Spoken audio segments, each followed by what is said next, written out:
तर मंडळी नमस्कार. आता आम्ही फायनली पोहोचलो आहोत ओडिसा राज्यातील भुवनेश्वर येथील धवली शांती स्तूपाच्या जवळपास. आणि हा प्रसिद्ध बौद्ध स्तूप आहे. याला पीस ऑफ पॅगोडा असे म्हटले जाते. आणि हा स्तूप भुवनेश्वर शहरापासून अवघ्या 8 किलोमीटरच्या अंतरावरती दया नदीच्या काठावरती वसलेला आहे.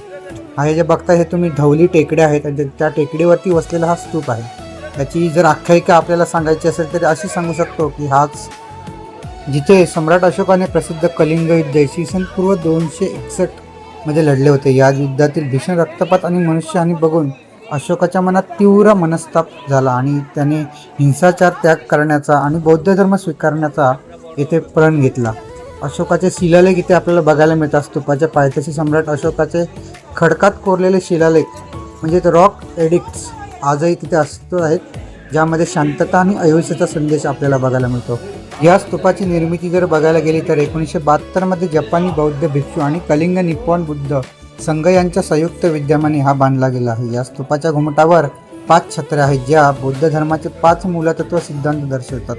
स्तूपाच्या बाहेरील बाजूस भगवान बुद्धांच्या जीवनावरील विविध प्रसंग, त्यांची पावले म्हणजे फुटप्रिंट्स आपण म्हणू शकतो, बोधिसत्व आणि अशोक सम्राटाने आपली तलवार खाली ठेवल्याचे प्रसंग कोरलेले आहेत. या स्तूपाच्या आत चारही दिशांना भगवान बुद्धांच्या वेगवेगळ्या मुद्रांमधील म्हणजे ध्यानमुद्रा, उपदेश मुद्रा, आशीर्वाद मुद्रा यांच्या मूर्ती ध्यानस्थ स्थितीत स्थापन केलेल्या आपल्याला दिसतात.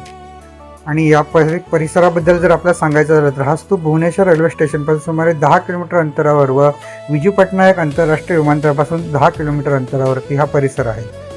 हा परिसर सकाळी 6 ते संध्याकाळी 7 या दरम्यान पर्यटनासाठी खुला असतो. तसेच येथे प्रवेश शुल्क म्हणायला गेलं तर साधारणतः 50 रुपये प्रति व्यक्ती आहे व अपंगांसाठी येथे मोफत आहे. ॲक्च्युली मी हँडिकॅप असल्यामुळे मलाही येथे मोफत प्रवेश मिळाला.